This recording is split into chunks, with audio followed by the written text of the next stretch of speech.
I don't know where to start with this bike. I just like looking at it, as I'm sure you do as well, because this is the reincarnation of MV Agusta at this stage, still under the ownership of the Castiglionis, so part of the Cagiva Empire. This is a 2007 F4 312. Most of you would know that the 312 stands for the fact that they managed to time one of these bikes around the Nardi Speed Bowl in Italy at 312 kilometers an hour. It'd be a little bit exciting, to say the least. It is a beautiful piece of design. It's really interesting though, and MV people will probably hate me for saying this, is that once you get underneath, you start noticing a lot of design similarities with the 916, 996, and the way the seats are done. So of course this is an inline 4, but it's got a lot of design features very similar to the Ducati, given that they sort of share the same designer owner, Massimo Tamburini. Things like the design of the single-sided swing arm back, the radial calipers at the front. I won't show you here, but the rear seat lifts are exactly the same as a 916. Fuel tank setup's very different. This is actually the tank here, and this is the airbox at the front. It's a little bit different because you've got less room with the inline 4. Our bike, I have added this, runs a supplementary fan switch because of the fact that it loves to run hot. Completely useless mirrors looking from the front. Come around to the side here. Again, no doubt you know who the manufacturer is.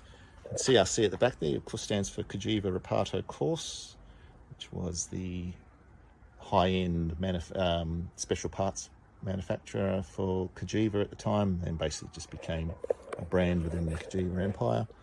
Got all your warnings, decals that no doubt remind you what you're riding, and into the dash. So you've got tacho, analog tacho, and digital speedo, and other items, including lap timers and all other things you don't need for riding on the road. He said they still run, even though it's Italian, still run Japanese master cylinders, Nissan being the weapon of choice at that stage. You come down here, it's just beautiful the way it's put together. It's a shame Bimota couldn't actually take a few lessons from MV, because we criticise it for their reliability and all the things that people say about MVs these days, but it takes you 2 seconds to get the fairings off, maybe because you take them off so often. But you just look at the design of the speed clips, you can see the throttle bodies through the gap in the fairing there. Just even looking at the way that the rear suspension mounts, all fully adjustable of course. This bike's actually had a quick shifter mounted, but I don't use it because I just look after the gearbox. Fully adjustable foot pegs, so they actually adjust through here. So this bolt here allows you to raise and lower the foot pegs to suit your height. And this is the other side showing the swing arm in all its glory.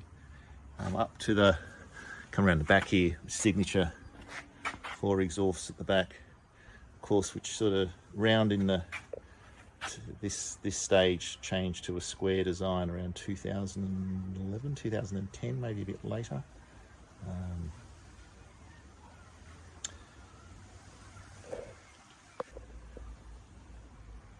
And even, I've got to point this out, even talk about design, even your reflector is a little different. Beautiful stuff. MV 312.